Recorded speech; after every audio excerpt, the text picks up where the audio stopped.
प्रधानमंत्री नरेंद्र मोदी ने वाराणसी गैंगरेप मामले का संज्ञान लिया है। प्रधानमंत्री अपने बनारस की जनसभा में पहुंचने से पहले बाबतपुर एयरपोर्ट पर बनारस के पुलिस कमिश्नर, डीएम और मंडलायुक्त को बुलाया और इस पूरे मामले की जानकारी ली। प्रधानमंत्री ने दो टूक कहा कि इस तरीके की घटना बर्दाश्त नहीं की जाएगी।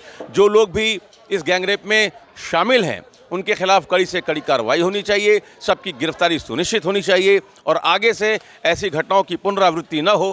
प्रशासन इस बात को ध्यान में रखकर ही अपनी कार्रवाई करे।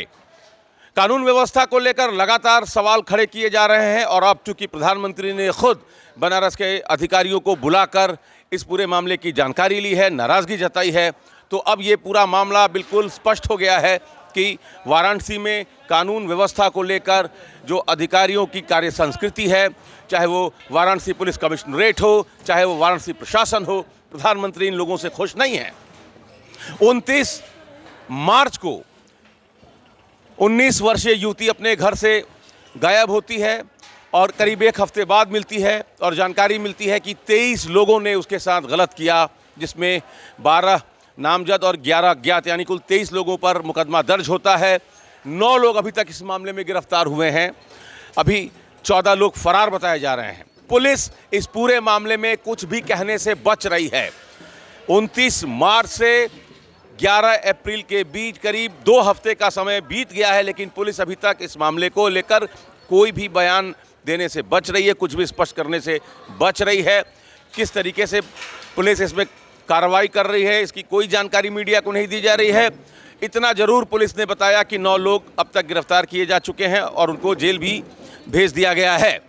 लेकिन कौन लोग इसके पीछे हैं, किस तरीके से इस घटना को अंजाम दिया गया, अभी तक पुलिस इस पर खुलकर कुछ भी नहीं बता रही है।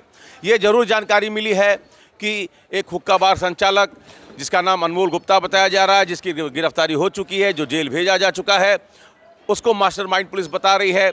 और जिस तरीके से नशे का आदी बनाकर उस युवती को देह व्यापार में धकेलने की कोशिश हुई, इस बात की भी जानकारी मिल रही है। लेकिन चूंकि पुलिस अभी तक खुलकर कुछ इस मामले में नहीं कह रही है, तो अब किस तरीके से इस पूरे मामले को लेकर पुलिस अपनी कार्रवाई करती है, एक तो ये देखना बड़ा महत्वपूर्ण होगा।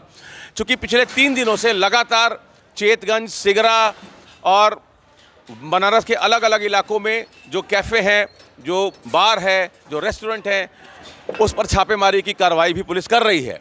तो एक तरीके से बनारस में कानून व्यवस्था का मुद्दा जिस तरीके से विपक्ष उठा रहा था, बीजेपी के लोग लगातार ये काउंटर कर रहे थे कि विपक्ष सरकार को बदनाम कर रहा है, लेकिन आज प्रधानमंत्री ने जिस तरीके से इस पूरे मामले का संज्ञान लिया है, इससे ये बात कहीं ना कहीं स्पष्ट हो जाती है कि बनारस में कानून व्यवस्था को लेकर स्थिति सामान्य नहीं है। और अब ये देखना होगा कि गैंगरेप केस में बाकी जो अन्य आरोपी हैं जो अभी तक पुलिस के गिरफ्त से बाहर हैं, वो कब तक पुलिस के हत्थे चढ़ते हैं। Amit Singh, TV9 UP, Varanasi.